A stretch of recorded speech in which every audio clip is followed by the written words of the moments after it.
Thank you for joining us on this edition of the show. The African continent is blessed with arable land and can indeed evolve as a food basket of the world if things are done correctly. The big question is, how can technology help make a difference in the sector? Today, I chat with an Agritech founder on ways technology can help.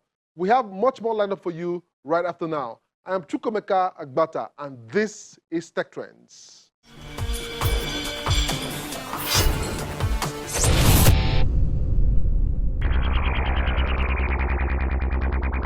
In the developed world, we are surrounded by electronics, from the computers on our desks, to the smartphones in our pockets, to the thermostats in our homes, to our data in the virtual cloud.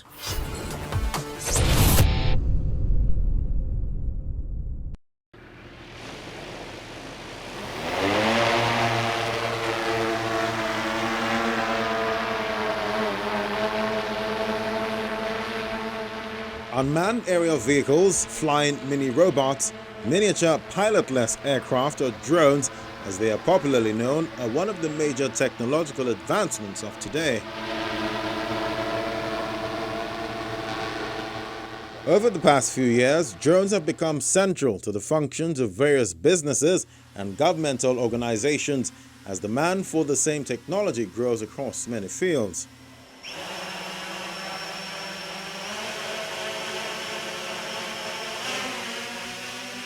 In an economic impact assessment, the Association for Unmanned Vehicle Systems International estimated that by 2025, more than 100,000 jobs will be created in the unmanned industry.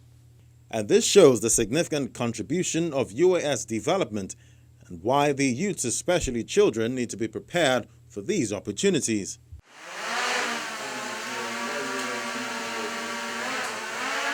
And that is what these young minds are doing at Propel Area Services. Here, no prior experience is needed, and anyone can be taught the skills of flying, programming, and computational thinking. We train kids, give them early education using STEM techniques, which is science, technology, engineering, and mathematics. Some people call it STEM, some people call it STEAM, because you can add an A to that using arts, and then that makes it STEAM. Okay, so the idea behind our company is to basically empower kids with using these techniques to teach them to be ready for the workforce of the future.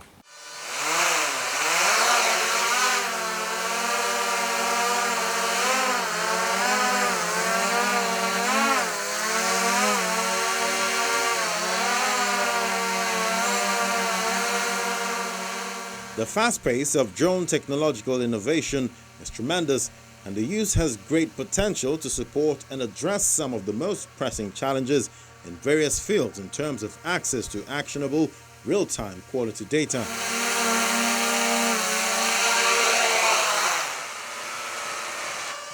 Now, this drone program is aimed at inspiring students into the field of technology and the science of drones, empowering them with the tools and skills they need to reimagine a tech-driven world through the lens of drones.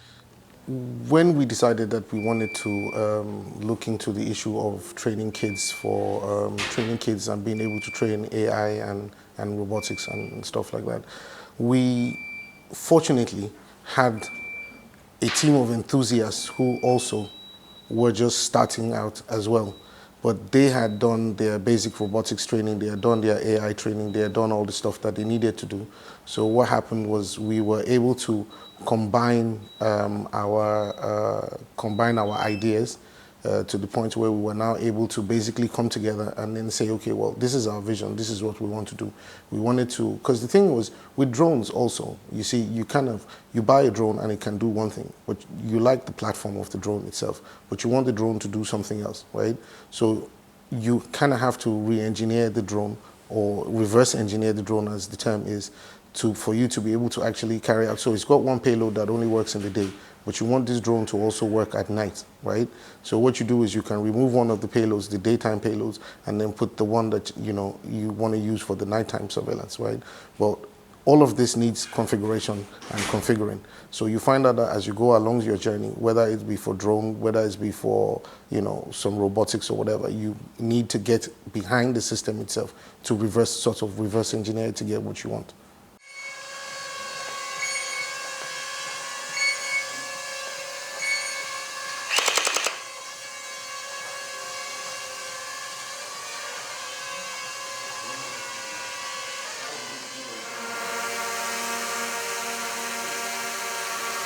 While flying drones can be done for professional and recreational reasons, there are federal rules and regulations that must be obeyed.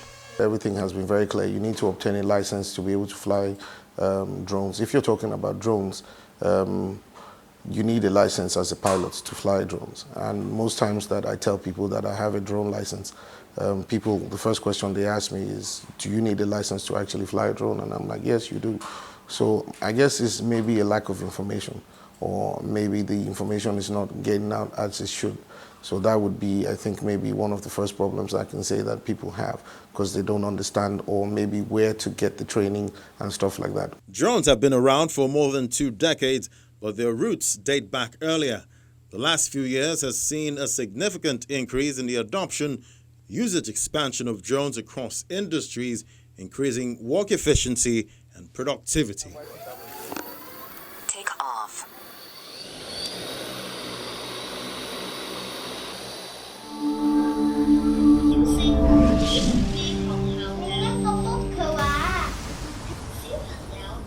A Hong Kong professor has developed a program using role-playing robots to help children with autism improve their social skills, an initiative that has been adopted by other non-profit groups and schools. The program, Robot for Autism Behavioral Intervention (RABI), is designed for people with autism between the ages of 3 and 18 and aims to help them be more social and to resolve issues such as conflicts and bullying. Sky, calm down. What happened?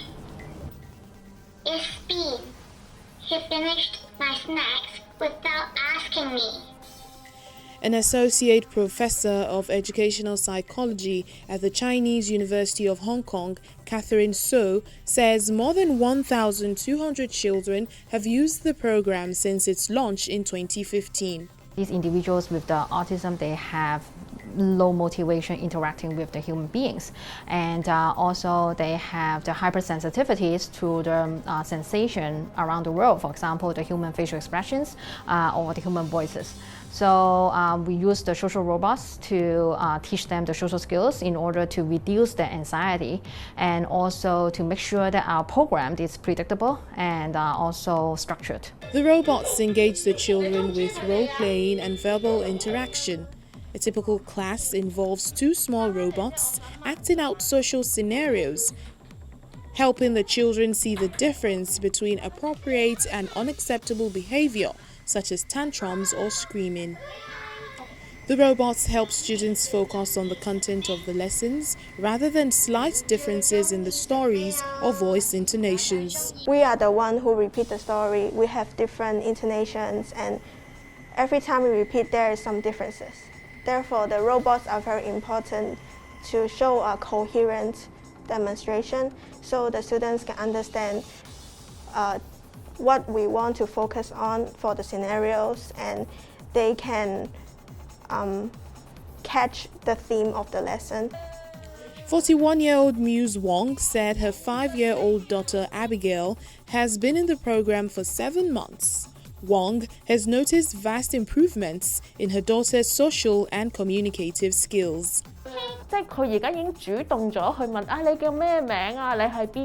She is now more active, such as asking people what their names are and who they are. She has started to have some degree of social life. We would believe that RABI can help them to, improve their social and behavioral skills, and in turn enhancing their quality of their life. So to reduce being excluded in the society, and also help them to be included in the future. Catherine says she has published her findings about the role of robot-assisted therapy in multiple journals, including the peer-reviewed Journal of Autism and Developmental Disorders. In the long term, Catherine So hopes her program can fight exclusion of people with autism.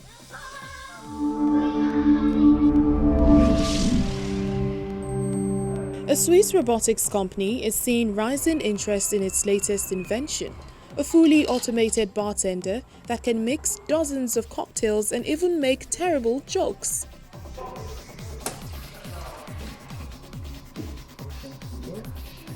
Oh, that's good, huh?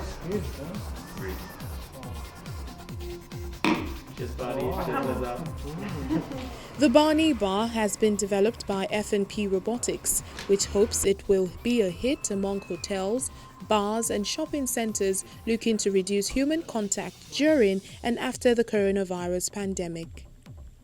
Barney can mix 16 different spirits and 8 different sodas for customers who place their orders via their mobile phones, as well as offering beer and Prosecco.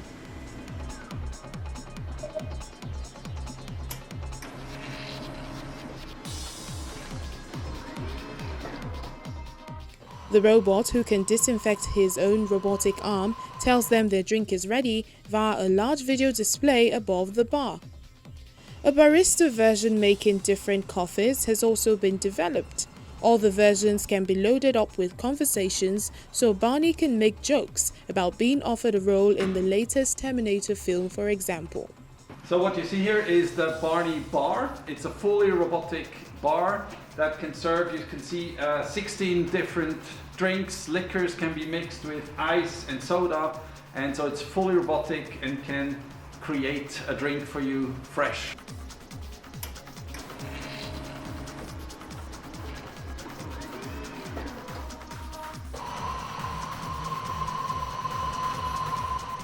Well, our goal is not to replace humans, our goal is to be a complement for humans. And I mean, you see technology is getting into all different fields, and we see that Barney is much more a complement if you want an additional entertaining factor, or maybe if you have a certain environment where you don't always want somebody at the bar, where you, but you still have a 24-hour service for your customers. That's where a bar could also make sense.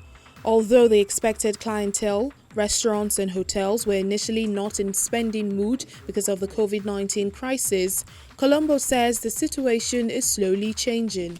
Corona will be over one day maybe, but there will be the next epidemic. So the gastronomy field will also look for new concepts. And that's where we believe that the robots might find its way, because we can limit the contact, we can find new ways. And I think this whole development is just at the beginning. The Zurich company, which makes the robot and its operating software, has so far sold robots to China and Oman, where a mocktail-making robot works in a shopping mall. Other companies are also working on robot bartenders, but will they eventually replace the human bartender? That's a question bugging the minds of many.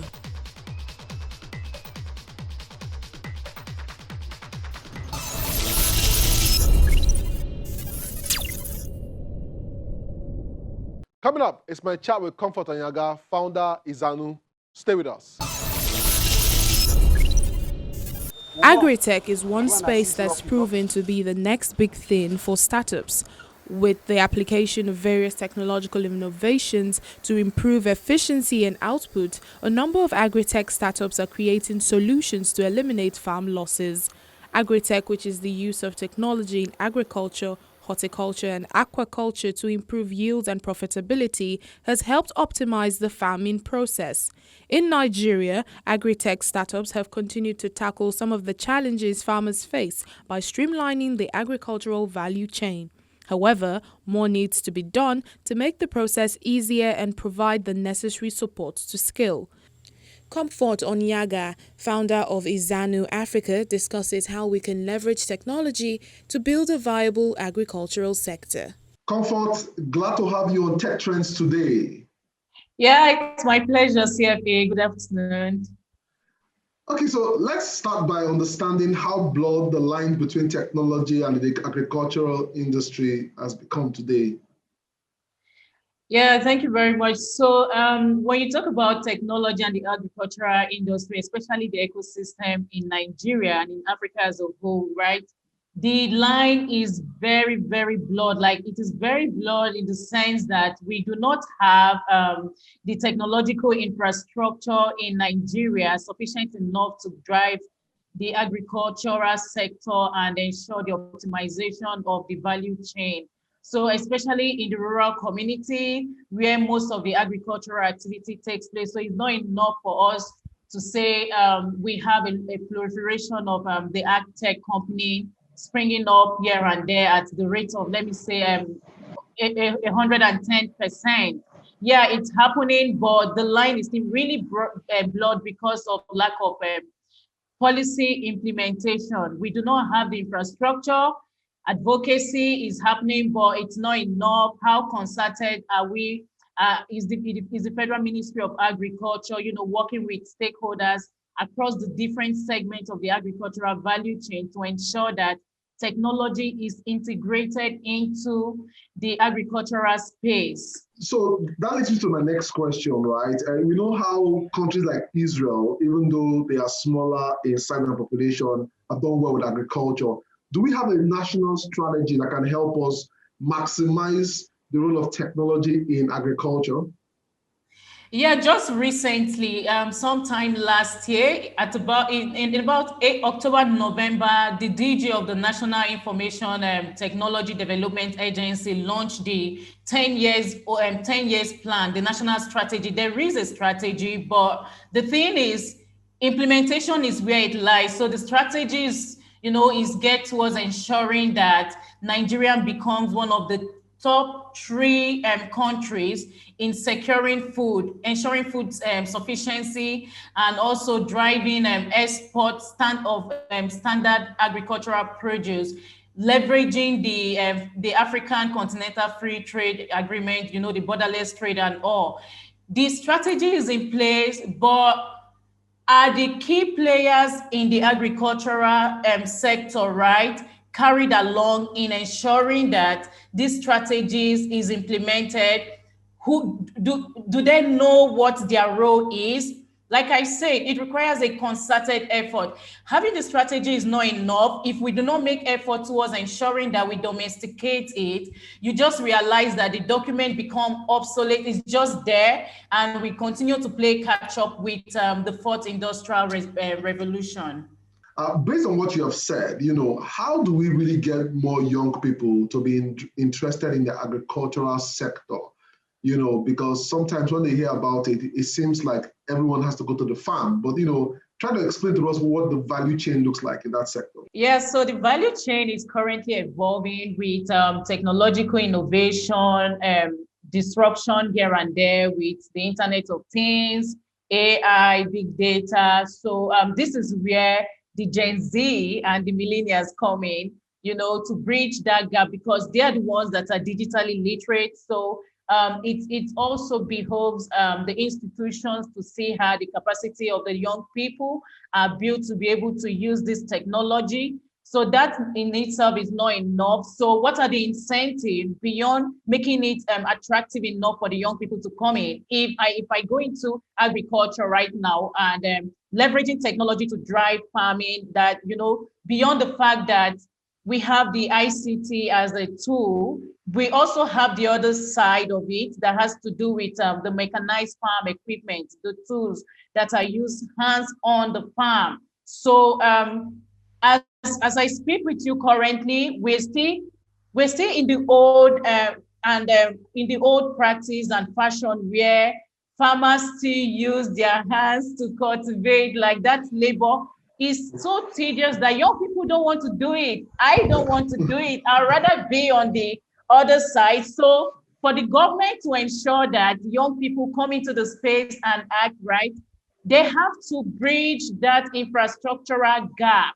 Beyond ICT, we need mechanized farm equipment that will make agriculture farming exciting for my generation, because Agriculture is the way to go. Agriculture is the only sustainable means through which we can drive growth and economic development in Africa. Agriculture is the new oil money. Okay. So, what are some of the ways that big data, like you mentioned, IoT, how are they driving change in that industry? Yeah, so it has actually gone a long way, you know, with Nigeria, Kenya, and Ghana as the top 3 countries in the Agritech space. You see, currently we have challenges, climate crisis and all. So with big data, Internet of Things, AI, artificial intelligence, right? We are able to harness data and drive insightful or what I call precision farming. So with this to and supply chain management. So, you know, there are different segments of the agricultural value chain. There's the supply chain bit of it. You require data to be able to drive that. And there is also climate smart irrigation, you know, holistically data, this big data and introduction of an adoption of artificial intelligence has gone a long way to change the narrative and the landscape. It's not looking the same as it was even in 2015. And I believe it's going to get better. And this is the only way forward to guarantee food security in Africa. So as an Agritech startup, what are the challenges you're facing today? Yeah, the challenges I'm facing today is lack of infrastructure, technological infrastructure sufficient enough. When I say infrastructure, it's beyond IT, information and communication technology, especially for rural community where there is a low level of digital literacy among the farmers. And these farmers, I mean the smallholder farmers who constitute over 70% of the population of farmers in Nigeria. There's low digital literacy, there's low technological know-how. Even for mechanized farm equipment, they really do not know how to use it. So as a startup, we're having these challenges, and you know that would also increase our unit economics in a way, because we have to work with agents to ensure that these services are delivered to them, since they are not digitally literate enough to use these tools. Okay, Comfort, finally, you mentioned it a bit, but I know that one of the challenges that you would face, you know, in this space is the issue of trust. How are you confronting that? Yeah, so the issue of trust, especially in the aspect of service delivery and engagement with the key stakeholders, even in the land system. You know how people are afraid of even buying land, or you know, going to lease a land that is owned or fraughted with a lot of challenges, maybe communal or family issues, right? So we're working with the core stakeholders, which is the government. You know, we have the geographic information system offices domicile in most of the states. And we're also working to see that we work concertedly to adopt the right tool, the GIS tool, to ensure that even the landowner and the lessee, that's the user, right, are able to use that tool to ascertain the size of land. Then we do our due diligence behind the scene and ensure that the right info, it is only land that is devoid of such issues and challenges people are afraid of that is listed on our platform. So that's where we're buying down the risks for the land users. Awesome, Comfort. It's so encouraging to see that you're a woman in technology trying to make a difference in the agricultural tech space. We wish you all the best. Thank you for being on the show today. Thank you very much. Yeah, thank you very much for having me, CFA. Thank you. Have a good day. You too. Bye-bye. Yeah, bye.